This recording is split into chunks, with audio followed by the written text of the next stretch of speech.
always pushing health, wealth, better understanding the self, and giving praise to the Most High. So check this out. In this video, I'm going over Russell Brand. He just got arrested for rape and assault on a woman. That happened 20 years ago. I seen it was like 1999, like 2005, 20 to 25 years ago. And I've watched Russell Brand in the past. I haven't been catching up with him lately, but I watched him in the past, and he say some things that very much is going to shake up the industry. I've seen him, go after Bill Gates, try to expose them, Dr. Fauci. But recently, he's been supportive of Kanye West and Diddy. And he did a video going hard at Bill Gates. Now, in my opinion, they had to damage this guy's image because it's just, he's getting a lot of support, if you guys see in the comment section. And he does have 6 million followers on YouTube. He normally, I seen the videos that I watched, he was dropping it on Rumble, but he's not even in America. But, he talks on business. He talks on business all around the world, either if it's UK, US, but he always goes at the higher ups. Now, before I go into these videos that I feel that got him arrested, or I ain't gonna say the guy, I think this built up from even when I was watching him and a couple years ago. I think that now they just got to get him out of the way and silence him because he's becoming like a pain in their behind. But check this out. Let me go over this video of how they arrested him. Okay, check this out. Back to live now from Fox, as we do have this breaking news. UK police charging comedian Russell Brand with rape and sexual assault. This is all following an 18-month investigation that was sparked when 4 women alleged they had been assaulted by the comedian. Here's what we're learning as of right now. London's Metropolitan Police force said that he was facing 1 count of rape, 1 of indecent assault, 1 of oral rape, and 2 of sexual assault. The alleged offenses involved 4 women and took place between 1999 and 2005. In September of 2023, British media outlets and the Sunday Times published claims by 4 women of being sexually assaulted or raped by Brand. The accusers have not been identified as of right now. Brand is an author and an actor, and he has denied these allegations, saying his relationships were, quote, always consensual. He's been known for his risque stand-up routines, and he hosted shows on radio and television. He's written memoirs charting his battles with drugs and alcohol, and he appeared in several Hollywood movies and was briefly married to pop star Katy Perry between 2010 and 2012. Now, in recent years, Brand has largely disappeared from mainstream media, but he has built up a large following online with videos mixing wellness and conspiracy theories. He recently said he had moved to the United States. Boom, he just moved to the US. So now they can touch you. Due to appear in a London court on May 2nd. If you are just joining us for this news here on Live Now from Fox, that we are bringing you UK police charging comedian Russell Brand with rape. So there y'all see it. They charged him. But what are some of the weird things that he was saying, or why we feel like they trying to Diddy or Jay-Z him? Check this out. This is the video that I feel that got them upset. I'm gonna go over these 2, but it's really the Bill Gates and the Kanye West and Diddy.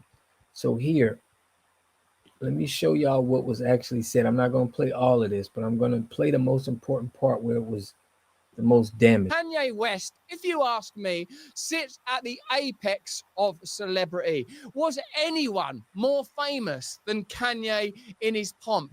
Married to a Kardashian, There's another K. But now he's added the third and potentially final K. What does Kanye West's ascent and descent tell us about celebrity? Many argue that it's comparable, and I'd love to know what you think about this in the comments and chat, to the story of Michael Jackson. That when people start getting into spats about royalties and money and the way that the entertainment industry, and in this case in particular the music industry, is run, they tend to get in a lot of trouble.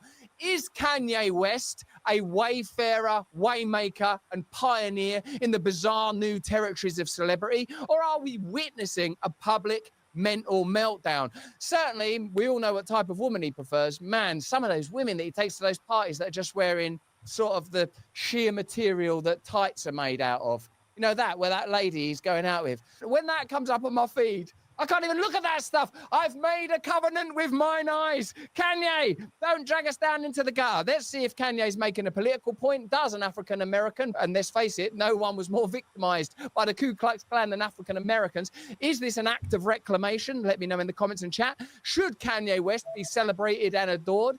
Or is Kanye West, I don't know, an anti-Semite nightmare? Let's have a look at him in his own words. Because the Jews, they move.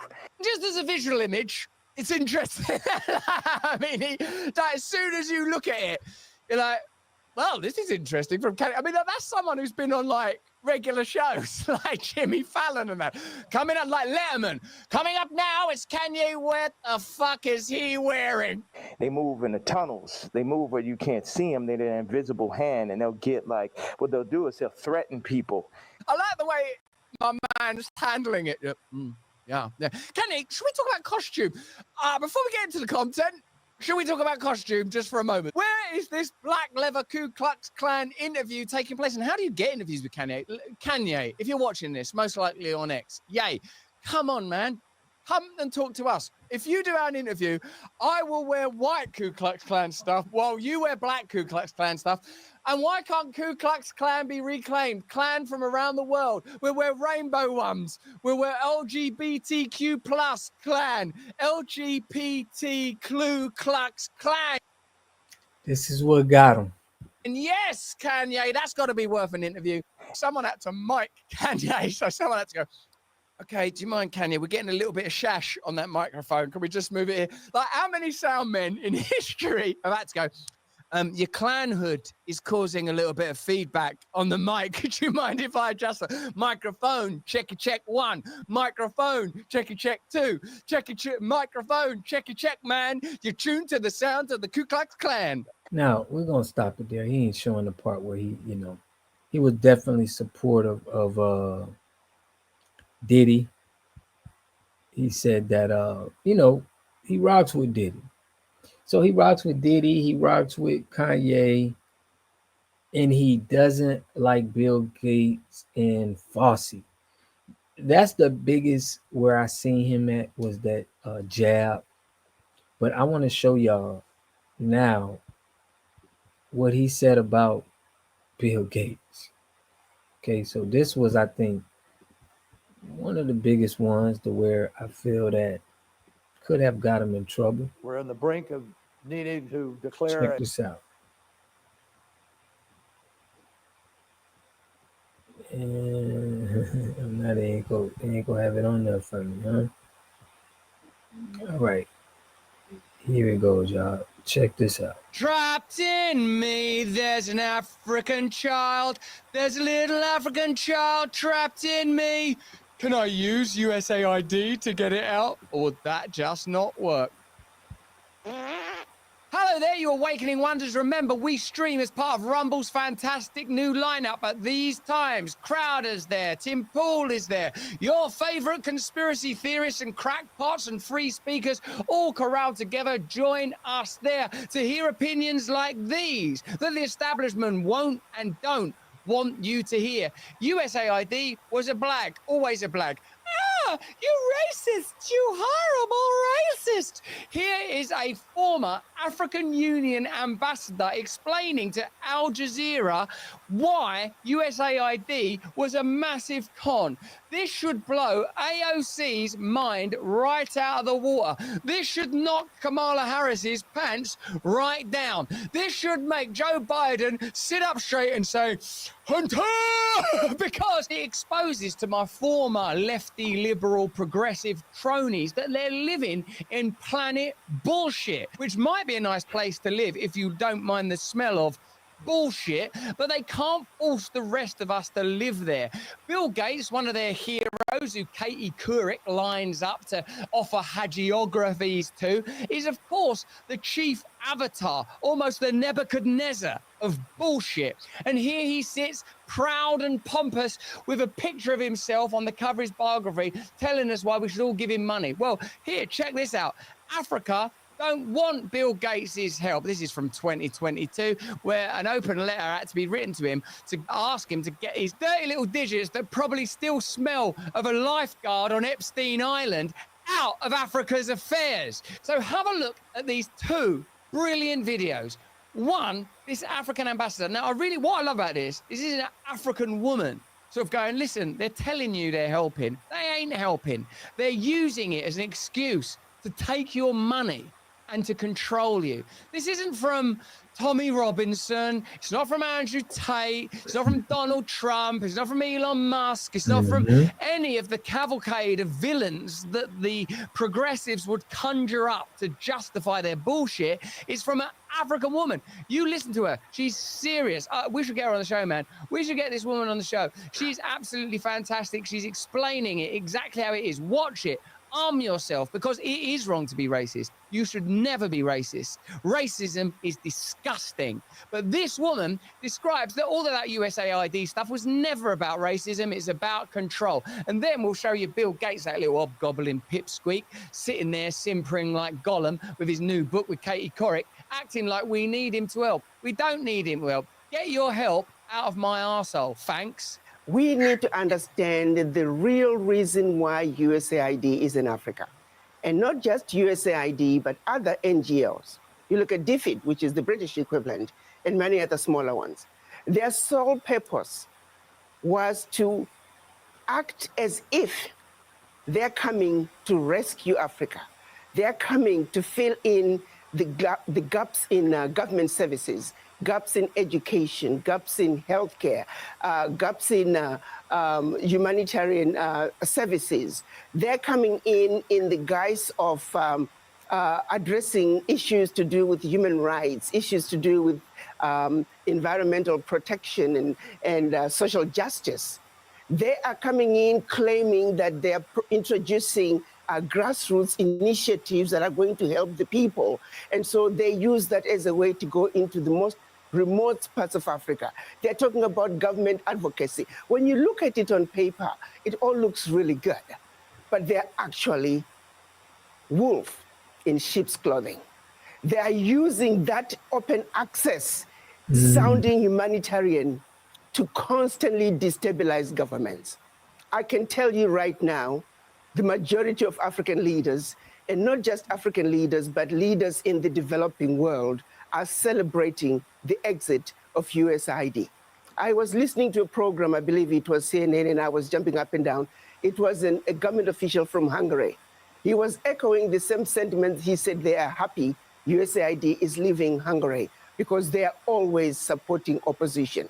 Their form of government advocacy is supporting whoever can keep the government in a turmoil. So, Ambassador, let me just jump in here for you. This is a message that I don't think many Americans hear. I think many Americans believe, not all of them, but many of them believe that AID was essentially set up for philanthropic reasons, for dealing with the HIV/AIDS crisis, dealing with the various instabilities in the region, dealing with infrastructure deficits. But you're saying that there was something else as part of that package, meddling. A major meddling agenda. Major meddling agenda. The majority of some of the workers, now the average USAID worker may not realize it, but quite a few of them are also operatives who are underground. And their major agenda is to destabilize governments, destabilize countries. If you think about it, their sole purpose, for example, filling in the gaps in healthcare and education. Where is the change? Show me one country that USAID was in and education improved. Show me what country where USAID was in and healthcare improved. the social services they're bringing, it's peanuts. The American taxpayer needs to know the billions of dollars that are being given to USAID, a fraction is making it to the people. Okay, so if you absorb that, Al Jazeera, African Union, these are not racist people. Al Jazeera is pretty far left, I would say, or it's certainly not racist or far right. And I don't imagine that woman there who's an African Union ambassador is like, is she racist now? Is she racist? I don't know, man. What? So basically, y'all see this. What he's pushing out in the media is a conflict of interest in what the higher ups are doing. USAID is definitely needs to stop, because why wouldn't we be focused on developing America? Why are we spending money again to be taking care of people that's in another country and they're not even doing it? It's just a scam. And if you can't see that this is a scam, we got to stop a lot of stuff that's going on. We got to overthrow the empire.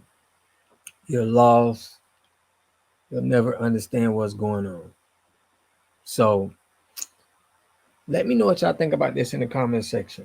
Do you think his arrest is because of the policies and the stuff that he's pushing against the higher ups? Or do you think he really did this and they trying to get him in jail? Let me know what y'all think in the comment section. I'll catch y'all in the next video. Peace and love.